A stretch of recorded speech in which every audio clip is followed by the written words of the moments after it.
Bom dia, meus monstrinhos. Vamos para a nossa aulinha de hoje. Caso tenha um barulhinho de fundo, é o ventilador, tá? Porque está impossível se viver... Está não, né? É impossível viver no Rio de Janeiro quando está calor. Então, é a solução, né? Ligar o ventilador. Depois, final do mês, conta de luz, lá em níveis alarmantes, né? Mas fazer o quê, né? A gente já está sofrendo mesmo, vamos evitar sofrimentos maiores. Pega o livrinho de vocês, a apostila. Unidade 6 agora, chamada Hereditariedade e seus mecanismos de transmissão. Lá na capa da unidade tem aí uma mãe, uma filha e uma avó, né? Mostrando a passagem do tempo e o que nós vamos estudar. Nós vamos estudar exatamente isso, como que ocorre essa passagem do tempo, como tudo começou e tudo mais. Mas não vou fazer as questõezinhas da abertura da unidade não, porque são bobinhas. Vamos para o que interessa realmente. Página 40, lá em cima, Gregor Mendel, Gregorinho no futebol, tá? E as primeiras descobertas sobre a hereditariedade. Para quem não sabe, Mendel é o nome mais falado quando a gente estuda sobre genética, porque foi ele que iniciou os estudos com base em ervilhas. Ele começou a estudar ervilhas, mas a gente vai entender tintim por tintim o que está acontecendo. As primeiras descobertas sobre a hereditariedade ocorreram bem antes de ter noção do significado da palavra gene. Tudo começou no jardim de um mosteiro agostiniano próximo a Brunn, na Morávia, atual República Tcheca. Para quem não sabe, Mendel ele era um monge, tá? Ele não era pessoa. Era pessoa, né? Monges são pessoas, mas o estilo de vida dele não era o estilo de vida de ser monge. A herança genética começou a ser investigada no século XIX, quando o monge Johann Gregor Mendel estudou, agora sublinha, estudou as características de diferentes plantas de ervilhas e a variação em seus padrões. Pode parar agora. Muita coisa caminhou desde então. Já ganhamos muito com todos os avanços tecnológicos e hoje temos um grande leque de estudos genéticos para entender e aprender. Responda as ideias. Primeiro quadradinho. Mendel iniciou seus estudos científicos com muita dificuldade, tendo pouca disponibilidade financeira e problemas de saúde. Se você fosse uma pessoa com tantas adversidades, como faria para se tornar um cientista? Aí, resposta pessoal, tá? Você pode botar o que você quiser. O que eu faria? Desistiria, primeiramente, porque eu sou uma pessoa que desiste fácil, mas se fosse realmente para ser isso, teria que me dedicar extremamente mais, né? Muito mais. E baixo. Os estudos com ervilhas trouxe uma série de informações e gerou algumas hipóteses sobre a descoberta de Mendel. Que ferramentas ele poderia ter utilizado para sua análise? Então, você pode botar para aqui também. Mas as ferramentas que ele utilizou para a análise foram as características visuais que os genes expressavam, como, por exemplo, aquilo que você consegue ver de característica em alguma coisa. No caso, ele usou ervilhas, então ele viu a cor da ervilha, viu a textura, viu se a planta era alta, se era baixa. Terceiro pontinho. Você tem ideia de quais foram as conclusões que o tornaram tão importante para os estudos genéticos? Bom, eu tenho. Você tem? Então, você pode botar isso. Se você tem, você fala que sim. Se você não tem, você fala que não. E tudo bem também. Embaixo. Há 2 séculos, o simples monge desenvolveu estudos que foram base de todo o entendimento da genética atual. Johann Gregor Mendel, mesmo com todas as dificuldades que passou quando jovem, como a falta de dinheiro e a saúde debilitada, surpreendeu definindo as leis mais importantes da biologia. Chamado de pai da genética, trabalhou numa faixa estreita de jardim ao longo de um muro, realizando cruzamentos de plantas durante aproximadamente 10 anos. Então ele levou 10 anos fazendo os mesmos experimentos e anotando suas características e suas conclusões. Ele tinha um espaço de jardim perto de um muro, na qual ele plantava ali. Vamos conhecer as principais ideias de Mendel, que Mendel difundiu com base nos estudos da hereditariedade, como os fatores hereditários implicam características externas das ervilhas, como a altura, coloração da flor e da semente, que forma a semente. Estudaremos o processo dos experimentos de Mendel, observando cada etapa de suas conclusões e teorias. Só para relembrar, tá? Daqui a pouco vai ter aula ao vivo, né? Então, gostaria que todos vocês aparecessem, porque vamos corrigir exercícios na aula ao vivo da aula passada, a metade deles, no caso, E quero que vocês copiam também todo o slide no caderno, porque depois eu vou dar um pontinho para quem tiver a matéria toda copiada direitinho, tá? Página 41 agora. As ervilhas de Mendel, experimentos e nascimento da genética. Sublinha até o primeiro ponto. O projeto de pesquisa de Mendel era investigar padrões de herança. Pode parecer aí. Ele começou seus estudos a partir da observação da vida de ratos, após tentativas com abelhas e plantas, acabou definindo como seu sistema primário de análise o grupo de plantas que produziam as ervilhas. Os primeiros experimentos iniciaram-se com ervilhas de jardim, que receberam o nome científico de Pisum sativum. Mendel acompanhou 7 características das ervilhas separando uma das outras até que chegasse ao resultado de uma geração pura. Então ele pegou 2 ervilhas quaisquer, anotou as características dela e começou a fazer cruzamentos entre essas ervilhas até que nascesse uma ervilha pura, com características puras, ou seja, características únicas, que só expressasse aquela característica em toda os filhos dela. Por exemplo, ele pega uma planta alta com uma planta baixa, cruza as duas e vai cruzando até todos os descendentes dessas duas nascerem só com uma característica, ou seja, nascerem só com plantas altas ou nascerem só com plantas baixas. Ok? Isso que ele fez. Para depois ele separar as características direitinho. Número 1. Você consegue imaginar como poderiam ser realizados todos esses experimentos em um jardim? Que tipo de metodologia poderia ser realizada para o desenvolvimento desse estudo? Converse com os colegas professores e elabore hipóteses. Então, um jardim é um espaço curto, mas é um espaço que pode ser utilizado, dependendo daquilo que você decidir fazer. Por que Mendel usou ervilhas? Porque o clima era favorável de onde ele mora e ervilha dá uma satanalhada de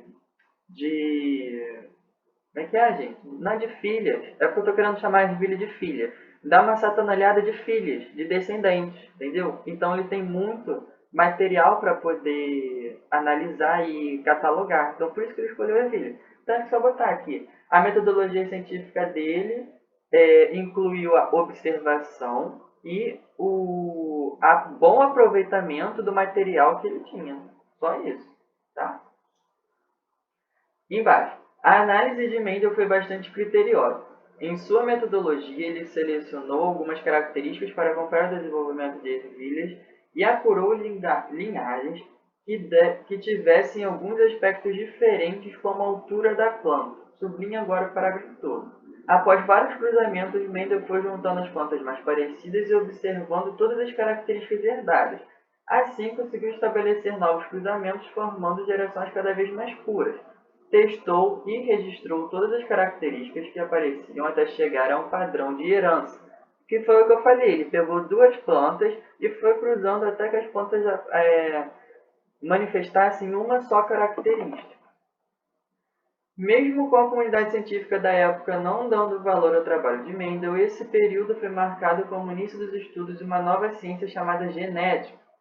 Porém, os estudos com ervilhas após os estudos com as ervilhas, muito foi adicionado e descrito, mas ainda há muito a ser acrescentado. Então, eu botei aqui no slide a definição de genética, que é a área das ciências biológicas que estuda a transmissão dos caracteres hereditários ao longo das gerações.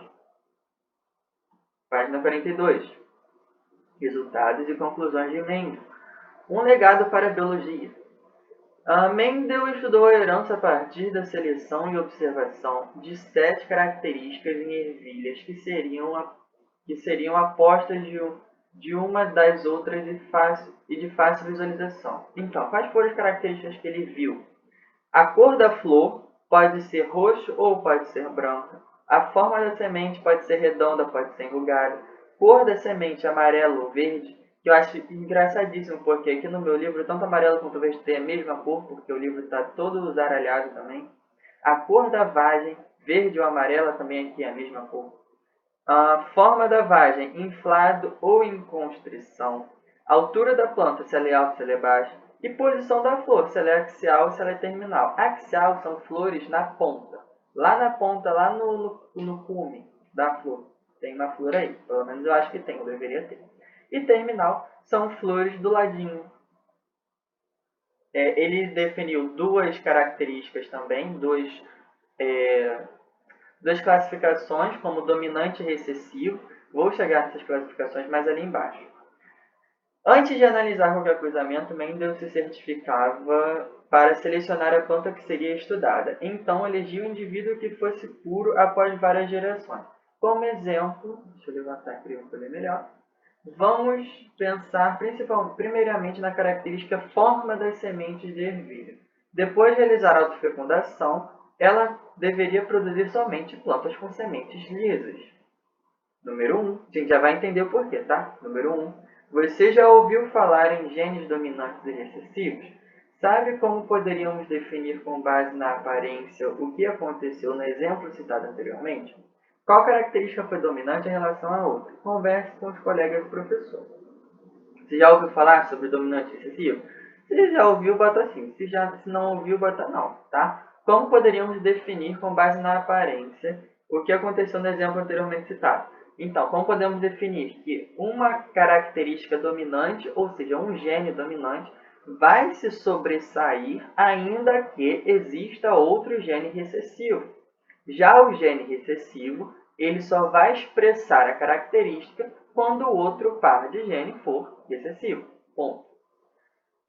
Então, vamos entender o que significa isso que eu acabei de falar. Como eu falei, Mendel classificou, fez duas classificações, a dominância e o recessivo, o dominante e o recessivo. O dominante, ele tem essa característica de dominar, ele vai sobressair. Por quê? Geralmente não, sempre os alelos eles vêm em pares, tá? Existe o alelo dominante, existe o alelo recessivo. E ele geralmente não, sempre vem em par no nosso corpo e em todos os corpos, tá? Vem em par. Esses pares eles vão aparecer de forma aleatória. Então, esses alelos eles podem vir um dominante, pode vir um dominante, um recessivo, ou pode vir um recessivo, um recessivo. Caso venha um dominante e um dominante, vai expressar a característica de dominância dele, que se o exemplo for a cor da semente, que foi o que ele falou, vai aparecer a semente amarela. Segundo caso, se nascer uma filha com um dominante, eu vou falar filha para sempre, tá? Não importa se seja planta, se for ser humano, eu vou falar filhas, porque vocês são minhas filhas também, então todo mundo filha. Se aparecer um dominante e um recessivo, a característica do recessivo de cor verde não vai ser expressada, só vai expressar a cor amarela. Então, vão ser sementes com cor amarela, ainda que haja um alelo com a característica recessiva. Esse alelo ele não se perde, ele só não vai expressar a dominância dele, mas ele vai continuar no DNA da planta. Terceira e última situação, caso venha um recessivo e um outro recessivo. Então, a característica do recessivo vai ser expressa e vai aparecer uma semente verde. Tá? Essas são as três situações possíveis. Aí vem lá embaixo. Mendel propôs um modelo em que elementos herdáveis por genes especificam características. Os genes existem em diferentes versões, ou alelos. Um alelo dominante deve inibir um alelo recessivo e dominar a aparência do organismo, que foi toda a historinha que eu acabei contando para vocês. Tá? Espero que vocês tenham conseguido pegar. Página 43, e já está acabando lá. Traço dominante e traço recessivo. Com base em seus estudos, Mendel chamou a forma visível de traço dominante. O que aconteceu? Nada. Então, não. Traço dominante e a escondida de traço recessivo. Na segunda geração, a forma escondida do traço aparecia como a minoria de plantas. Número 2. Observe a imagem e descreva com a característica dominante com a recessiva. Olhando a imagem que está aí, ele cruzou. Aqui no meu livro está tudo a mesma coisa, mas vou por associação. Acredito que esteja uma semente lisa e amarela com uma semente lisa e verde, tá? Geraram as primeiras filhas, todas sementes lisas, amarelas, tá? Depois, cruzando as duas filhas, ele gerou também a segunda linhagem de filhas com 3 plantas amarelas lisas e uma planta verde lisa. Agora, respondendo a pergunta. Observe a imagem e descreva qual a característica dominante. A característica dominante é a cor amarela. Por quê? Porque ela apareceu mais vezes. Tá? E qual a característica recessiva? A cor verde. Por quê? Ela apareceu menos vezes. Só isso. Tá? Olha para esse desenho aí. E dá para a gente perceber que a característica verde, ela não se perde. Ela pode não aparecer na primeira geração de filhos, mas ela não se perde, tá? Ela vai continuar no DNA das plantas. Então, a geração parental, que é a primeira, com as unidades puras, geraram a primeira geração de filhas, as filhas 1, tá? Que é a primeira quantidade da amostra, por mais que elas só apareçam em amarelo, o DNA delas tem a característica das duas plantas mãe, tá? Por isso que na geração F2, nas filhas 2, na segunda geração de filhas, aparece a cor verde, ok? 3. Qual a proporção da variedade dominante F? Mas a gente vai ver mais para frente como que ocorre essa passagem dos gêmeos, tá? 3. Qual a proporção da variedade dominante F1 e da variedade recessiva F2? Converse com seus colegas e professores e escreva a resposta. Então, a variedade dominante em F1, vocês vão botar variedade dominante F1, 2 pontos, total. Por quê? Só apareceu características dominantes em F1. E a variedade dominante recessiva em F2, deixa eu botar variedade dominante recessiva em F2, 2 pontos, 3 para 1. 3 é um tracinho, ou 3, 2 pontos, 1, 3 para 1, porque aparecem 3 plantas com características amarelas dominantes e uma planta com característica recessiva verde. Tá? Tem que botar direitinho. Embaixo. Foram realizados vários cruzamentos para cada característica selecionada por Mendel, bem como utilizadas variedades puras. Em todos esses cruzamentos, sublinha. Em todos esses cruzamentos, as gerações puras foram chamadas de geração parental, indicada na figura anterior pela letra P. A geração resultante do cruzamento foi representada como F1, que são as filhas 1, e o cruzamento de dois indivíduos de geração F1 resultou na geração F2.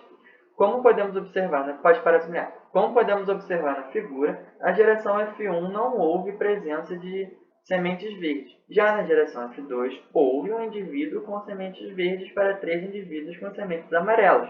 Tá? Isso significa que o DNA, a característica, não se perde, ela só pode não ser demonstrada. Características herdadas independentes agora. Mendel também descobriu, sublinha, que as características eram independentemente herdadas. Pode parar aí. Uma característica como a altura da planta não influenciava a herança de outra, como cor, ou como flor ou cor de forma da semente. O que acontece que ele quis dizer com isso? As características elas são independentes em locais diferentes. Por exemplo, a planta ser alta não vai influenciar na cor da semente. A planta ser baixa não vai influenciar na cor da semente. Altura e altura só competem entre si. Cor da semente e cor da semente só competem entre si. A altura não compete com cor da semente, tá? São estruturas diferentes. E essas estruturas independem, tá? Não dependem uma da outra. Página 44 agora. Princípio da segregação, meiose e as leis de Mendel. Vamos entender o que são essas coisas todas.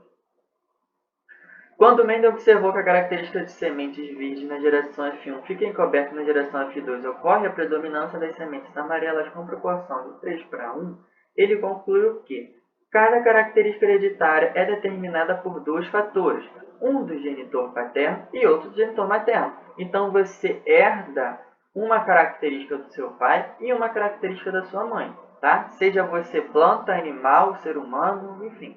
Os fatores de cada par separam, ou seja, segregam-se no momento da formação dos gametas. Então você não herda 2 do seu pai e 2 da sua mãe. Por mais que seu pai e sua mãe tenham 2 também, tenham um par, esse par ele vai se separar porque depois vai formar outro par com o do outro progenitor.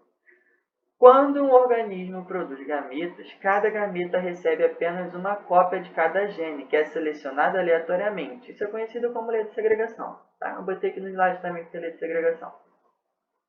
Agora, olha com carinho para essa imagem que está no livro de vocês, que essa imagem é uma das mais importantes que existe. Tá? O que aconteceu? Está vendo aqui tem uma flor branca e uma flor vermelha, talvez seja vermelha. Aqui no meu livro é tudo preto e branco, então é uma flor branca, uma flor vermelha. O que ele fez? Ele cruzou esses dois indivíduos, tá? A flor branca, ela é dominante.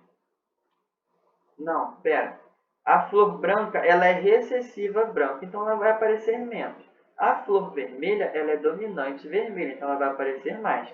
E os genes, para ficar fácil de se entender, ele deu letrinhas. Então, a branca, como é recessiva, ela só pode aparecer com duas letras iguais e minúsculas. No caso aqui, ele botou maiúsculo, não sei porquê. Geralmente, o recessivo a gente indica em minúsculo, tá?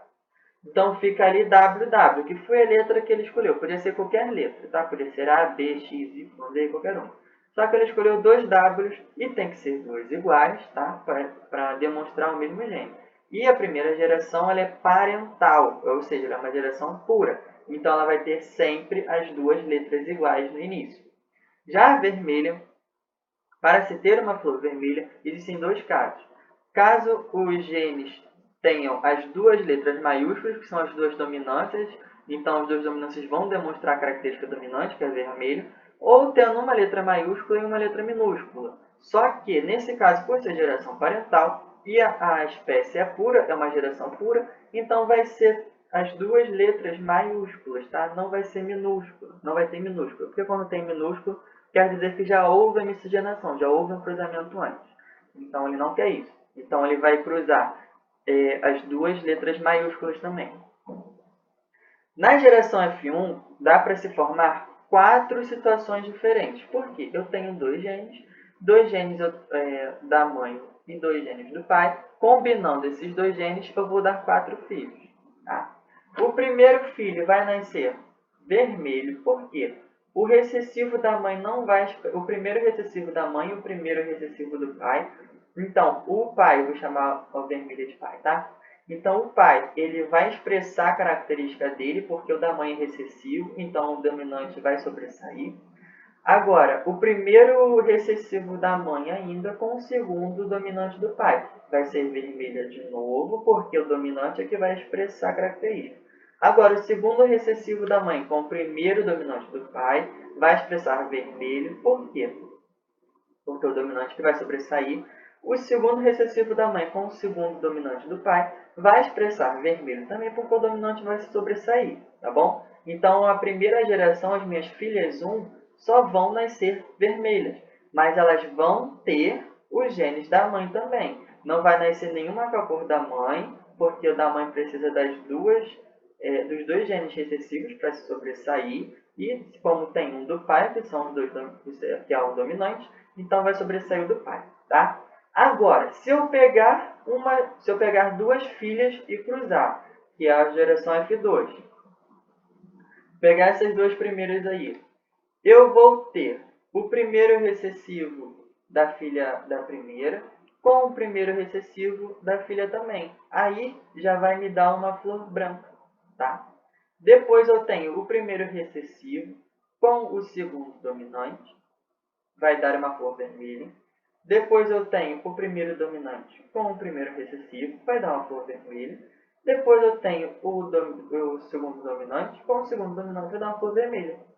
Ok? Essas são as 4 características. Vão aparecer uma unidade, uma flor vermelha pura, com os 2 genes dominantes, tá? Vão aparecer 2 plantas com os genes misturados do pai e da mãe, um dominante e um recessivo, e vai aparecer uma planta branca com os 2 genes recessivos. Tá? É assim que se manifesta uma característica.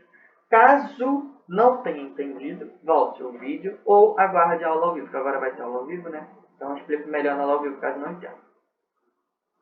De acordo com a lei, somente uma das duas cópias do gene presente em um organismo é distribuída em cada gameta, feminino ou masculino, que ele produz. E a distribuição das cópias do gene é aleatória.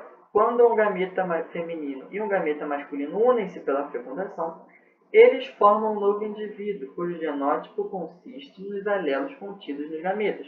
Então, isso que a gente viu no cronograma ali em cima é aleatório. Só que se a gente fizer todas as possibilidades de ocorrência, a gente consegue entender o que pode acontecer. Para entendermos melhor esse processo, vamos relembrar como ocorre a meiose presente na fecundação. Página 45. Os conceitos genéticos mendelianos. Lá em cima. Todos os estudos de Mendel geraram resultados extremamente relevantes e esclarecedores. Porém, infelizmente, suas conclusões só foram levadas em consideração após sua morte. Além de registrar a aparência das plantas de cada geração, Mendel contava o número exato de plantas que mostravam determinada característica, assim como fizemos, e assim conseguia determinar se essa característica seria dominante ou não às outras. Dessa forma, ele encontrou padrões de herança muito similares para todas as características que estudou. Descreveremos a seguir alguns desses resultados e conclusões para que você perceba no decorrer do capítulo como as transmissões de características hereditárias ao longo das gerações, ou seja, o processo de transmissão de características de uma geração para outra, denominado hereditariedade. Em geral, filhos parecem com seus pais ou parentes próximos, caso não seja do padeiro, né, gente? Desculpa a brincadeirinha machista, tá? Mas não aguentei. Enfim, esquece. Os olhos, a cor dos olhos, do cabelo, a forma do nariz, o queixo, os traços físicos comuns entre as gerações. Porém, não é só aspectos evidentes que essa semelhança ocorre. O tipo sanguíneo, a presença ou não de certas enzimas, a química interna do organismo também são, em grande parte, características herdadas. Esses conjuntos de características que herdamos são tão importantes que podemos, por meio delas, provar, por exemplo, de quem somos filhos. Número 1. Descreva como é possível comprovar a filiação de alguém. Exame de DNA, né? Então escreve aí, exame de DNA. Hoje em dia existe um tipo de exame capaz de atestar com 99,99% de certeza a filiação de alguém. Não pode ser 100% porque nada na ciência é atestado 100%, tá? O que é analisado é o ácido desoxirribonucleico dos familiares, ou, como mais conhecido, o DNA. Não precisa saber o que significa a sigla DNA. Tá? Não precisa saber o que é ácido desoxirribonucleico, só precisa saber o que é DNA. 2. Em que situações do dia a dia você já ouviu o termo DNA? Aí a resposta é pessoal, você pode botar qualquer situação. Se não ouviu nenhuma situação, você acabou de ouvir agora na aula, então você bota na aula de ciências. Com certeza você já ouviu falar em DNA. Atualmente a presença dessa sigla tem um significado muito maior do que imaginamos. Sublinha. Em resumo, o DNA contém todas as informações conhecidas como código genético que rege todos os processos vitais de uma célula. Pode parar de sublinhar. Vou ter aqui no slide também que significa DNA. Pode copiar.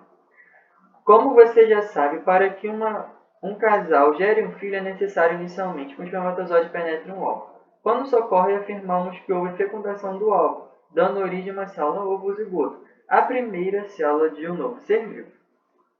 Tá? E a união dos dois gametas. Isso vocês já estudaram ano passado, ou deveriam ter estudado. Página 46, eu juro que é a última página. 3. Pensando nisso, o que existe no espermatozoide e no óvulo que faz os filhos se parecerem com os pais?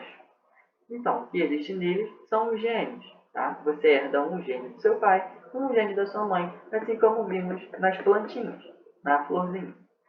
A partir da fecundação, a célula ovo começa a se dividir e implementar-se no útero.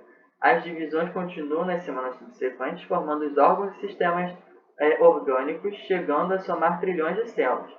Todo esse processo de multiplicação celular e construção do organismo é comandado pelos cromossomos, ou, mais especificamente, por determinadas estruturas neles contidas, os genes. Sublinhe agora esse parágrafo e o próximo.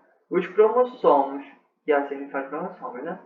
Ocorrem aos pares e são responsáveis pela guarda e transmissão de informações que definirão as diferenças e semelhanças entre um ser vivo e outro, que nós estudamos, é um outro nomezinho para gêmeos, tá? Para ficar mais fácil de entender.